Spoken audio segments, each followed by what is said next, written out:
कल हम लोगों ने जस्ट एक रिव्यू लिया था कि प्रोसेस ऑफ मार्केटिंग, राइट, उसके अंदर कितनी सारी एक्टिविटीज होती है। तो यहाँ पे मैंने आपको बताया था 15 एक्टिविटीज, राइट। सो 15 एक्टिविटीज के यहाँ पे आपको नाम दिए हुए, जैसे मार्केटिंग रिसर्च, फिर collection of product, transformation of raw material into consumable product, standardisation, gradation, labelling, price determination, packing of the product. फिर देखो पीछे भी दिया हुआ है, ये 2 पेजेस से 15 आ जाते हैं।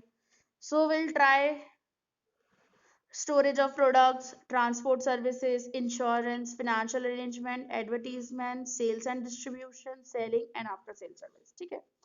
सो ये 15 आपको दिए हुए, और ये 15 में से देखो बीच बीच में से ना जो जो एमसीक्यू वगैरह होंगे वो भी पूछ सकते हैं, 1 मार्क के, या कुछ पूछना हो बीच में से तो मैं बताऊंगी कि क्या क्या पूछ लेते हैं।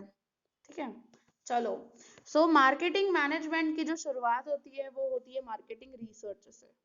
सो रिसर्च में क्या पता चलता है अपने को? रिसर्च में हम लोगों को पता चलता है कि कस्टमर को क्या चाहिए, कस्टमर कितना प्राइस पे करने के लिए रेडी है, कंपटीटर्स कौन से प्रोडक्ट बेच रहा है, उसकी पॉलिसी कैसी है, उसकी एडवर्टीजमेंट का करने का तरीका कैसा है। तो कंपटीटर्स रिलेटेड भी हमको इन्फॉर्मेशन पता चलती है। और जो मार्केटिंग रिसर्च होती है वो बहुत सारे तरीकों से की जाती है। या तो आप ऑब्जर्व कर सकते हो कि भाई कस्टमर क्या ले रहा है, कैसे खरीद रहा है, किस तरीके से। या तो क्वेश्चनर मेथड्स भी अवेलेबल है, you know the MBA students जो होते हैं ना वो ये सब रिसर्चेस वगैरह करते हैं। तो बहुत सारे ऐसे क्वेश्चनर्स वगैरह डेवलप करते हैं वो लोग, और फिर जस्ट स्मॉल सैम्पलिंग का भी वो लोग कर सकते हैं, या फिर अगर उनको पूरा ही करना हो बहुत सारे तो उनका भी वो सब रिसर्च वगैरह कर सकते हैं, या फिर उनका जो टारगेट कस्टमर्स हो उनके रिलेटेड ही रिसर्च करें। तो बहुत सारे तरीके हैं जिससे मार्केट रिसर्च हो सकता है और जिससे हम लोगों को कस्टमर के बारे में, कस्टमर की वांट्स के बारे में पता चल सकता है। देखो क्या लिखा है यहाँ पे, the first and the initial work in the marketing is the market research. In simple words it can be said that it is a process. क्या है? It is a process of collecting information, किसके related? regarding the consumers taste and preferences. So in large scale production risk is higher in present days। सीधी सी बात है यार, मैं इतना large, इतना बल्क प्रोडक्शन करूं, वो बिके नहीं बिके क्या भरोसा। और हम लोग कितने भी सेल्स प्रमोशन टेक्निक्स अपना ले, कुछ भी कर ले, सो कस्टमर अगर अभी जैसे अनारकलीस, राइट, अब अनारकलीस का प्रोडक्शन करती जाऊं तो मैं बेवकूफी कहलाऊंगी ना। अरे भाई मार्केट में उस चीज की डिमांड ही नहीं है, कस्टमर को वो चीज चाहिए ही नहीं, तो मैं क्यों करूँ लार्ज स्केल प्रोडक्शन उसका। सो काफी बार क्या हो जाता है, इसी वजह से आजकल कस्टमाइजेशन बहुत ज्यादा बढ़ चुका है, कस्टमर को सेटिस्फाई करना है अपने को। और लार्ज स्केल प्रोडक्शन करना बहुत ज़्यादा रिस्कियर है, क्योंकि हमको पता नहीं चल पाता है कि कस्टमर को हम लोग बेच पाएंगे नहीं कर पाएंगे, पोटेंशियल कस्टमर्स कौन से होंगे हमारे लिए। और ये लार्ज स्केल प्रोडक्शन का तो कंसेप्ट बहुत पुराना हो गया भाई, अभी के टाइम पे तो ये चलता ही नहीं है। So it is essential to have a knowledge regarding the consumer preference. मतलब इसमें क्या बताया, पहले लोग ऐसा मानते थे कि है ना, मतलब जो भी बिजनेसेस वगैरह थे कि भाई हम लोगों को है ना लार्ज स्केल प्रोडक्शन करना चाहिए, क्योंकि प्रोडक्शन होगा तो ही तो हम लोग सप्लाई कर पाएंगे ना। लेकिन क्या प्रोडक्शन करना मजाक है क्या? इतना लार्ज स्केल पे कॉस्ट नहीं लगती है, इतने सारे खर्चे नहीं लगते हैं, और अगर नहीं बिका तो पूरा का पूरा लॉस में कन्वर्ट हो जाएगा वो तो ये सब चीजें क्या है, थोड़ी रिस्कियर है, राइट। सो इसी वजह से हम लोगों को क्या करना पड़ता है, मार्केट रिसर्च करना पड़ता है। So whether the product will be accepted और not by customers and on the basis of future forecast can be done. तो मार्केट रिसर्च से हम लोगों को पता चलता है कि फ्यूचर में ये प्रोडक्ट कैसा होगा, या फिर हम लोग इवन फोरकास्टिंग प्लानिंग भी कर सकते हैं कि किस तरीके से इनोवेशन लाना है, करना है, सब चीजें। एक मिनट खाली रुकना ना, 1 मिनट खाली।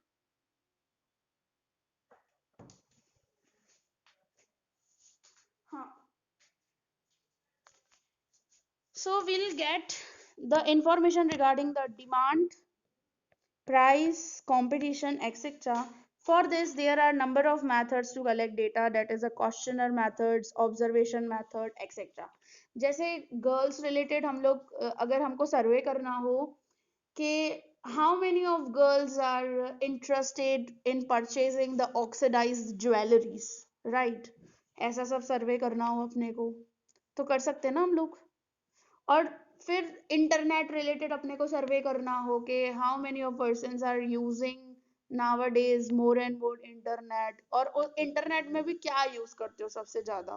मतलब बहुत सारे ऐसे तरीके हमारे पास, कुछ भी कोई भी आप टॉपिक ले सकते हो कि आपको कुछ के किसी के भी रिलेटेड जानना हो तो हम लोग रिसर्च तो करना है, और आजकल के टाइम पे रिसर्च करना बहुत जरूरी है।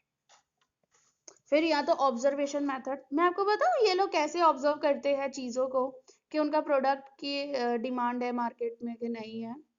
इसमें क्या होता है, जो भी मार्केटिंग मैनेजर्स होते हैं ना, जो हाई पोस्ट पे होते हैं, वो क्या करते हैं, कभी कभी अचानक से ना किसी भी रिटेल आउटलेट्स पे चक्कर मारते हैं और एकदम कैजुअल उनकी ड्रेस में, ठीक है, सामने वाले को पता नहीं चलता है कि वो मार्केटिंग मैनेजर है इस कंपनी का या फिर क्या। वो कैजुअली एक जनरली कैसे क्वेश्चनिंग कर लेते हैं कि भाई क्या चल रहा है, कौन सा प्रोडक्ट है मार्केट में नया है, कुछ नया प्रोडक्ट दिखाओ ना। तो रिटेलर्स उनको दिखाते हैं कि भाई ये चीज बहुत अच्छी चल रही है बालाजी की, या फिर ये वाला आप प्रेफर करो। फिर ऐसे जनरल क्वेश्चन कैसे हो जाता है। सो ये भी एक तरीके होते हैं ऑब्जर्व करने के। सो ऐसे बहुत सारे मेथड्स है जिससे हम लोग रिसर्च कर सकते हैं और कस्टमर की डिमांड फाइंड आउट कर सकते हैं, ठीक है। सो ये तो हो गया हमारा मार्केटिंग रिसर्च। अब इसके ऊपर ही मार्केटिंग रिसर्च के बेसिस पे ही हम लोग क्या करेंगे, हमारा कलेक्शन ऑफ प्रोडक्ट। देखो क्या लिखा है इसके अंदर, in many cases products are manufacture at different place. सीधी सी बात है, सारे सब जगह पे एक जैसे नहीं बनते हैं। जैसे अभी कुर्ती है, ठीक है, सो कुर्तियां पहले कॉटन, देन फिर उसमें से थ्रेड, तो सारे सेलर्स एक थोड़ी होता है, सभी वही करता है पूरा का पूरा, कॉटन से थ्रेड करना, थ्रेड से उसको वाइट कपड़े में कन्वर्ट करना, प्रिंटिंग करना, पैकेजिंग करना। तो सब एक सेलर नहीं करता है इसके रिलेटेड, तो अलग अलग डिफरेंट डिफरेंट प्लेसेस पे क्या होता है, मैन्युफैक्चर होता है और फिर कलेक्शन होता है, ठीक है। जैसे अभी यहाँ पे जितने भी दुकान है, ठीक है, अभी हमारी दुकान ले लो, ठीक है, तो हमारी दुकान पे भी क्या होगा, जनरली आपको हर एक जगह, जैसे कुछ भी पान के रिलेटेड प्रोडक्ट चाहिए तो हम लोगों को पान मार्केट जाना पड़ेगा। फिर किसी भी कुछ अपने को पेप्सी वगैरह चाहिए तो उसका डिस्ट्रीब्यूटर कोई अलग आएगा। फिर बालाजी के लिए कहीं और से, फिर यहाँ कुछ दूसरी आइटम्स चाहिए तो वो कोई और आएगा। सो ऐसे ही होता है एक्चुअली, अलग अलग रिटेल ले लो आप या मैन्युफैक्चरिंग आप ले लो, मैन्युफैक्चरिंग में भी रॉ मटेरियल्स वगैरह अलग अलग जगह से लेना पड़ता है। जैसे अभी पार्ले जी का प्रोडक्ट, पार्ले जी बनाना हो तो शुगर कहीं से लेनी पड़ेगी, किसी सप्लायर से, फिर वीट कहीं से आएगा। ऐसा थोड़ी है कि जो शुगर बनाता है वही वीट बेच रहा होगा। तो हम लोगों को क्या करना पड़ता है, डिफरेंट डिफरेंट प्लेसेस से कलेक्ट करना पड़ता है, एक जगह फिर होता है। फिर वहां पे या तो मैन्युफैक्चरिंग होता है या तो डायरेक्ट सेलिंग होता है। तो यहाँ पे दोनों मैं आपको बता रही हूँ ऑप्शंस। अगर मैन्युफैक्चरिंग होगा तो वहां पे बनता है प्रोडक्ट, पूरा प्रोडक्शन होगा, कन्वर्जन होगा। और अगर फॉर एग्जांपल कुछ रिटेल है, रिटेल आउटलेट है, तो वहां पे सीधा क्या होगा, कस्टमर को सेलिंग होगा, simple. So they need to collect centrally, which is known as collection of products. So producers are scattered. जैसे मैंने आपको रिटेल, यहाँ पे भी रिटेल आउटलेट्स रिलेटेड ही बताया हुआ है कि जैसे प्रोड्यूसर्स हर एक जगह पे अलग अलग फैले हुए हैं। ऐसा थोड़ी है कि सब कंपनीज एक ही सीरीज में लगी पड़ी हैं। तो हर कंपनी अलग अलग जगह पे उनका प्लांट, उनका मैन्युफैक्चरिंग पूरा अलग अलग जगह पे फैक्ट्री उनका है। तो बहुत सारे प्रोड्यूसर्स है, तो आपको किसका रखना है, जैसे अपने दुकान पे लेस, बालाजी, रियल और बिकानरी, हल्दीराम्स, कितने सारे ऐसे सब कुछ है। फिर बिस्किट्स में भी आप ले लो तो बिस्किट्स में भी आपको बहुत सारी कंपनीज मिल जाएगी। तो आप जनरल स्टोर पे तो क्या होता है, रिटेल आउटलेट्स पे जो आप देखते हो उस पे सारे बिस्किट्स अवेलेबल होते हैं, सब चीजें, तो आपको खरीदना पड़ता है वो चीज अलग अलग जगह से।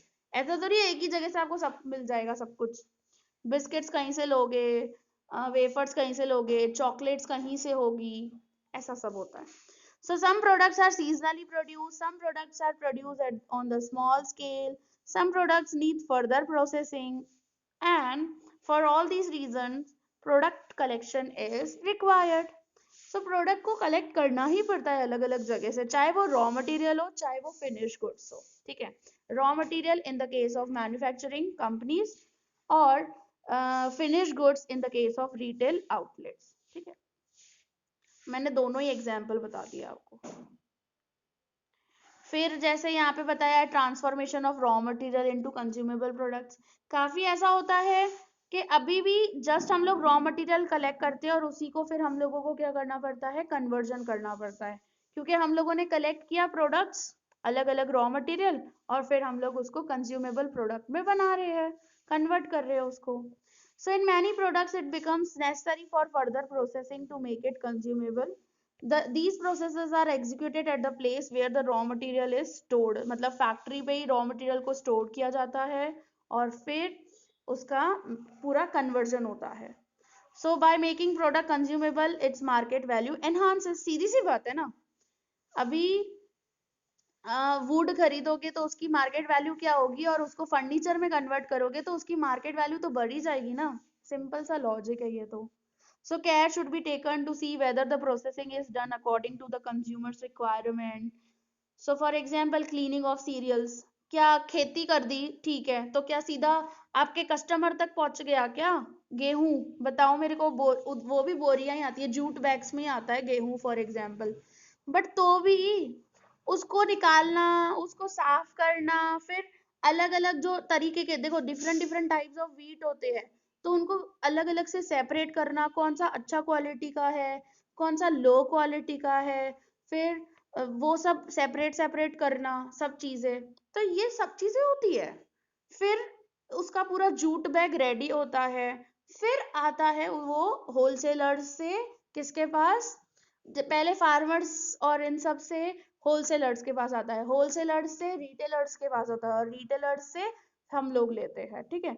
या अगर कोई पहचान में होता है तो हम लोग डायरेक्टली होलसेलर से भी मंगवा सकते। कभी हम लोगों को ऐसा होता है ना, क्योंकि हम गेहूं की एक जूट बैग तो नहीं उतरवाते कभी भी घर में, हम लोग क्या करते हैं, कम से कम 4-5 साथ में उतरवाते पूरे साल की, ठीक है। काफी के घरों में ऐसा होता है, चावल और क्या बोलते हैं अपने गेहूं वगैरह, बीट वगैरह, सब चीजें ऐसे होती है, राइट। तो क्लीनिंग वगैरह सब कुछ होता है, और उसको पूरा पैकिंग करना, फिर राइपनिंग ऑफ द फ्रूट्स, के भाई जो फ्रूट्स कच्चे है उसको पकाना। तो क्या ऐसा थोड़ी है कि बस हो गया, बस खेती कर दी खत्म हो गई बात, तो बहुत कुछ करना पड़ता है उसके बाद में भी, तो उसको कंज्यूमेबल बनाना पड़ता है ताकि कस्टमर्स उसको कंज्यूम कर सके, ठीक है। फिर आ जाता है स्टैंडर्डाइजेशन एंड ग्रेडेशन।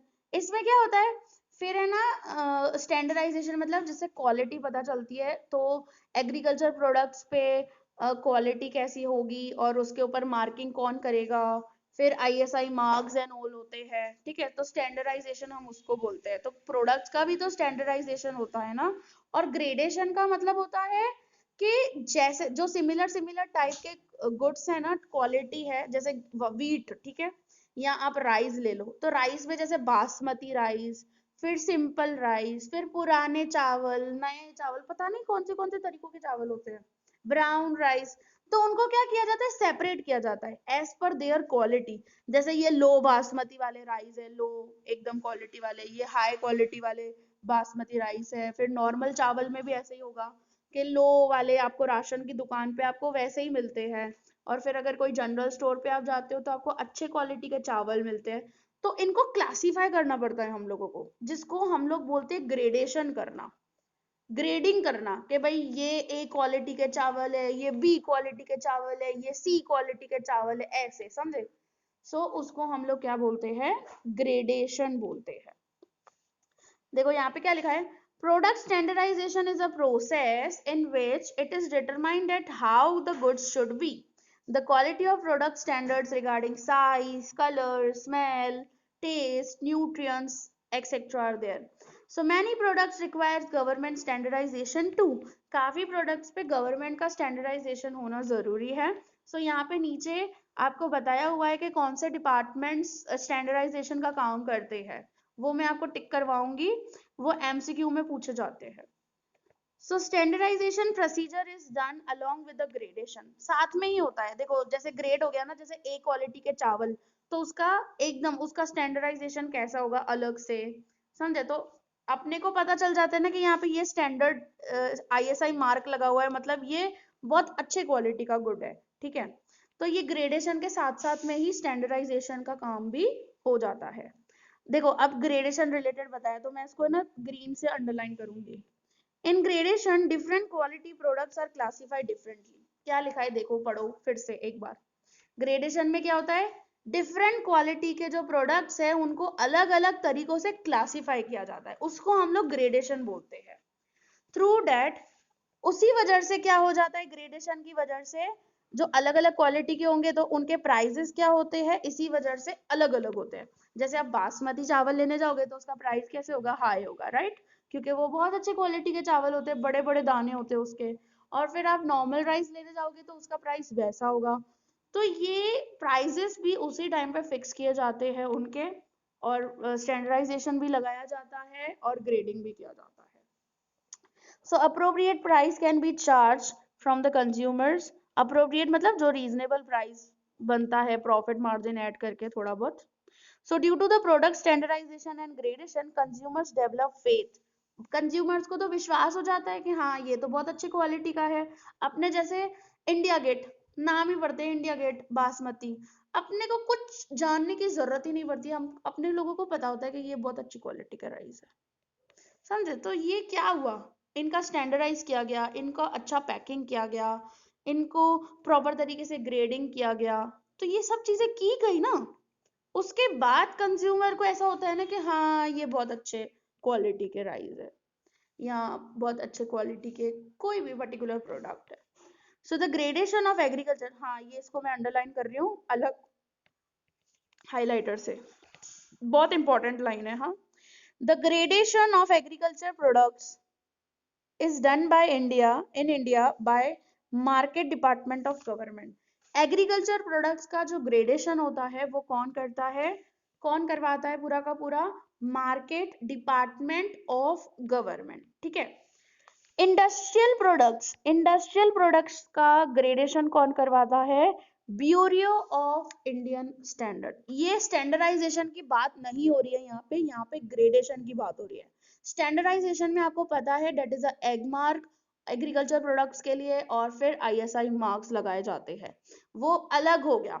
लेकिन यहाँ पे ग्रेडेशन की बात हो रही है, तो ग्रेडेशन एग्रीकल्चर प्रोडक्ट्स का करता है market department of government, and industrial products का किया जाता है ब्यूरो ऑफ इंडियन स्टैंडर्ड। आपको पता है काफी बार आप देखो ब्यूरो ऑफ इंडियन स्टैंडर्ड का शॉर्ट फॉर्म क्या होता है, BIS, ठीक है।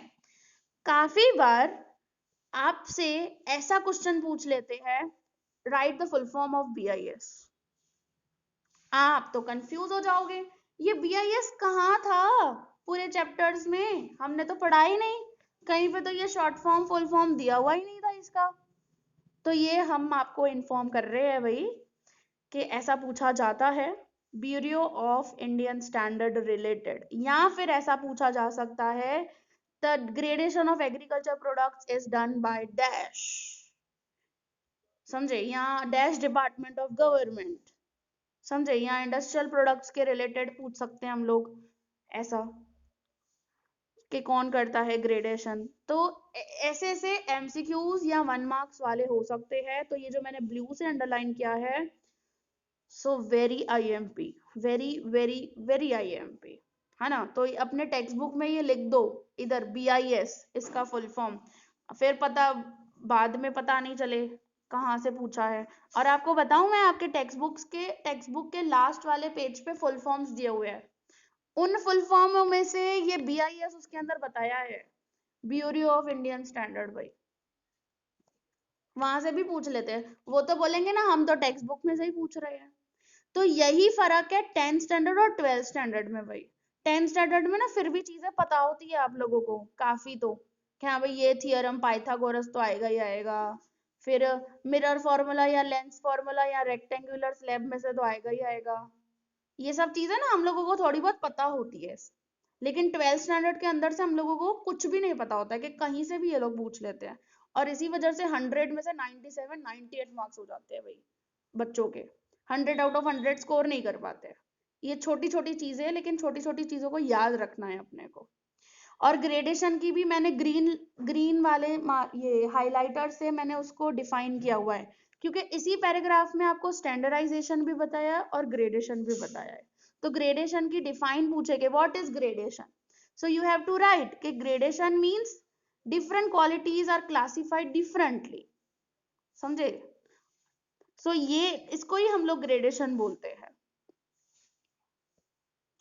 ओके एवरीवन, सो क्लियर ये वाला पैराग्राफ हर किसी को, एवरीवन बहुत हाईलाइट करना है, क्योंकि देखो आपका चैप्टर नंबर ये वाला कंज्यूमर प्रोटेक्शन 11 और 12 क्या है, पूरा डिलीट हो चुका है, राइट। वैसे मार्केटिंग चैप्टर के अंदर से 5 मार्क्स वाला कुछ नहीं पूछते थे, और उसमें से 2 मार्क्स वाले पूछते, 3 मार्क वाला पूछते, एमसीक्यू पूछते और 1 मार्क पूछते थे। लेकिन अब क्या होगा ना, कहीं से कुछ भी ओसी के अंदर से भी हो जाएगा भाई, कहीं से कुछ भी। आप मार्वेल में भी पढ़ोगे आगे, अभी पेपर सॉल्व करोगे, या फिर गाला के पेपर्स वगैरह आगे चल के हम लोग सॉल्व करेंगे, फिर आएगा right the full form of BIS, तो मेरी शक्ल ही देखोगे कि बीआईएस था कहाँ पे हमने तो कहीं पे नहीं पढ़ा, कहीं पे कुछ भी, पूरे किताब छान मारोगे पता नहीं चलेगा। मैं देखो, अब मैं ये पूरे पैराग्राफ को ऐसे हटा दूं, ये तो हम लोगों ने अलग अलग अंडरलाइन किया था, हाईलाइट किया था। अब मेरे को बताओ बीआईएस कहाँ ढूंढोगे, सब ब्लैक एंड वाइट ही है भाई। तो जो जो मार्क करवाती जाऊं उसको अंडरलाइन करना है, और आपको पता है मैं बार बार चीजें वही वही पूछ करती हूँ, क्या भूल नहीं जाओ, ठीक है। चलो अब आ जाते हैं हम लोग labelling of the products. So you know काफी प्रोडक्ट्स पे लेबलिंग होती है, अगर कोई फूड रिलेटेड है तो उनका पैकिंग के पीछे लेबलिंग होती है, और अगर कुछ क्लोथिंग है तो क्लोथिंग पे क्या होता है, आपने देखा होगा बहुत सारी ब्रांड्स के लिखे हुए होते हैं, यहाँ जैसे नाइकी का आप देखोगे तो उसका टिक मार्किंग क्या होगा, फिर उसके उसमें भी लिखा होगा कि डायरेक्शन ऑफ यूज, कैसे हमको धोना है, क्या करना है, वो सब चीजें भी लिखी हुई होती है। और अगर आप कोई फूड रिलेटेड कुछ भी देखोगे ना, तो उसका पैकिंग के पीछे जो हमारा फ्रंट वाला नहीं बैक वाला जो उसका होता है ना साइड, उस पे आपको सारी चीजों के रिलेटेड बताया जाएगा।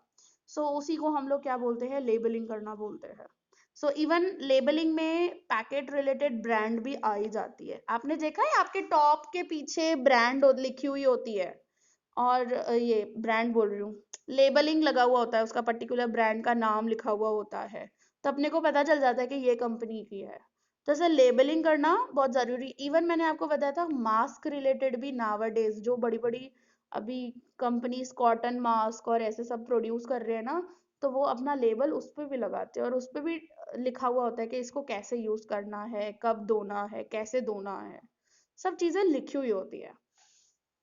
So label differentiates the product of one producer from that of the other competitors. तो पता चलता है ना ये इसकी जीन्स ये कंपनी की जीन्स है, वो कंपनी की जीन्स है।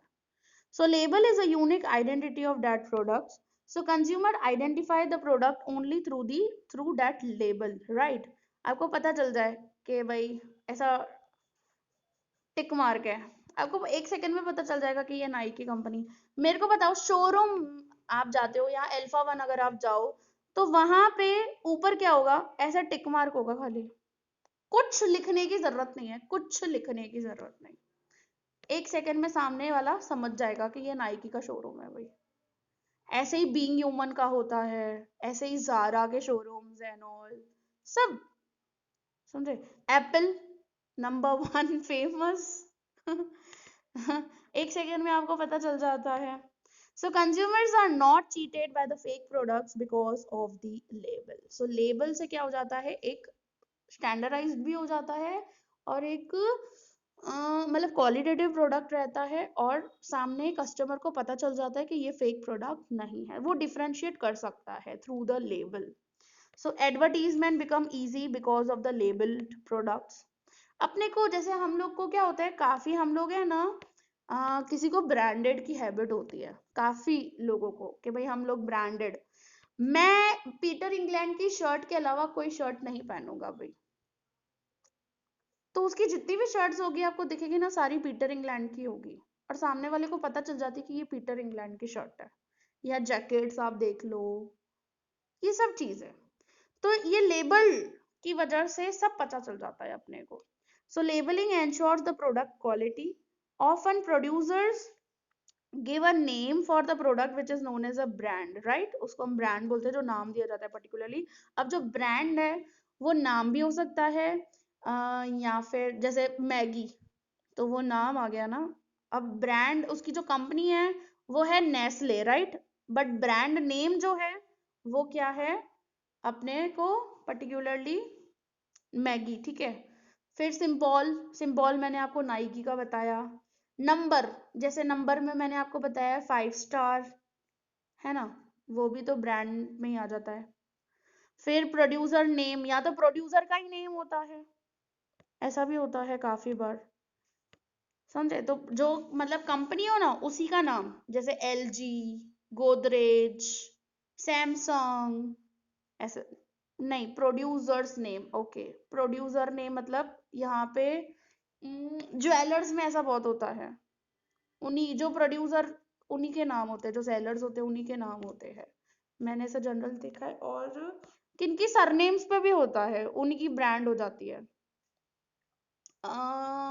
ऐसी बहुत सारी फर्म्स है.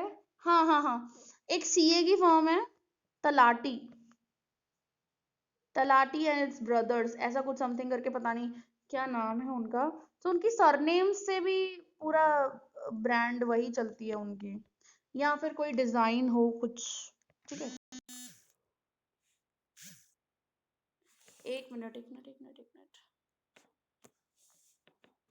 सो सो ब्रांड नेम जो होना चाहिए वो क्या होना चाहिए, should be capped on the label of the product. So आपने देखा है ना, बालाजी देख लो, लेस देख लो, पार्ले देख लो, सबका नाम लिखा हुआ, ब्रांड होती ही होती है कुछ भी. फिर हम, हमारी क्या होगी बताओ, हमारा देखो, हमारा प्रोडक्ट क्या होता है, हमारे नोट्स होते हैं, राइट. हमारे नोट्स में हम लोग नहीं लिखते ऊपर से नाम ऐसा होता ही है, अपने को लिखना ही पड़ता है जो भी पर्टिकुलर चले जिस तरीके से, ठीक है. फिर आ जाता है प्राइस डिटर्मिनेशन. अब जब प्रोडक्ट की प्राइस डिटरमाइन होती है, वो कैसे होती है, देखो. प्रोडक्ट की जो प्राइस है वो प्रोडक्शन कॉस्ट भी हम लोगों को देखनी पड़ती है. फिर पैकिंग का खर्चा, इंश्योरेंस का खर्चा, एडवर्टीजमेंट का खर्चा, ये सब सेलिंग कॉस्ट में आ जाता है, वो देखना पड़ता है. डिमांड देखनी पड़ती है, सप्लाई देखना पड़ता है, कंपटीटर्स का प्राइस देखना पड़ता है, गवर्नमेंट के रूल्स देखने पड़ते हैं. सब चीजें देखकर फिर प्राइस डिटरमाइन होती है, MRP हुई. ऐसा ही नहीं बन जाती है. होलसेलर का मार्जिन देखना पड़ता है, रिटेलर का मार्जिन देखना पड़ता है.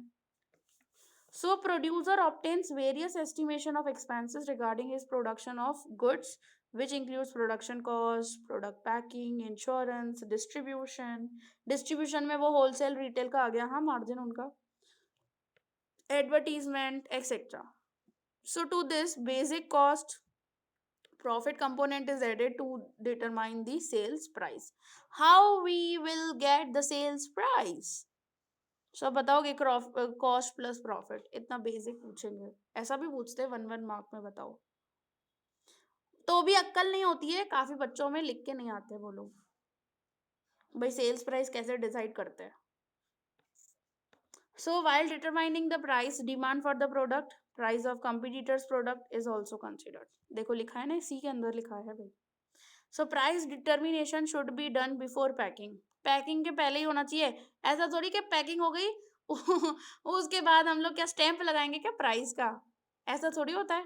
पहले ही डिसाइड होनी चाहिए, और पैकिंग पे सब पूरा लिखा हुआ आता है, जो पॉली आती है ना उसकी पैकिंग की, उसमें सब कुछ लेबलिंग ये वो सब कुछ किया हुआ होता है, और उसके बाद उसका पर्टिकुलर पैकिंग होगा। प्राइस राइस सब लिखा हुआ होता है, date, manufacturing date, expiry date, सब कुछ। भाई पैकिंग पहले कर दी और उसके बाद हम लोग है ना प्राइस का स्टैंप लगा रहे हैं भाई। ऐसा कौन करता है? Because it is mandatory to print the price of the product on the back. Simple. ठीक है। वो घर में कुर्तियां बेचती हैं ना लेडीज हैं, वो बाद में लगाती हैं अपना, या दुकान पे से क्लोथ में आपने देखा होगा, बाद में अपना टैग लगाएंगे प्राइस का। बट ब्रांड में आपको पहले से ही सब कुछ मिल जाता है भाई, प्राइसिंग ये वो सब कुछ लिखा हुआ ही रहता है। चलो फिर आ जाता है पैकिंग ऑफ द प्रोडक्ट। सो मैंने बताया था पैकिंग क्या कहा जाता है, पैकिंग क्या होनी चाहिए, अट्रैक्टिव होनी चाहिए। आजकल पैकिंग्स बहुत ज़्यादा सोच समझ के की जाती है, जैसे पेपर बैग्स यूज़ किए जाते हैं, क्लोथ बैग्स यूज़ किए जाते हैं, है ना। मुझे बताओ क्लोथ बैग कहाँ यूज़ करते हैं? ऐसा कहीं पे आपने देखा है जहाँ पे आपको क्लोथ का बैग मिल रहा हो और उसके अंदर सामान आपको दे? हम्म, कहीं पे देखा है? डीमार्ट में? अच्छा, नेशनल हैंडलूम में। हम्म, ओके। और पेपर बैग्स? आजकल तो हर जगह पेपर बैग्स मतलब वही चल रहे हैं, जितने भी अभी जैसे पैंटलून्स है और ये सब उनके जो बैग्स है, क्या वो पन्नी में थोड़ी देते हैं हमको? पॉली मैं पर्टिकुलर सिंधी वर्ड यूज कर रही हूँ तो हमको वो पेपर बैग्स ही होते हैं ना उनके।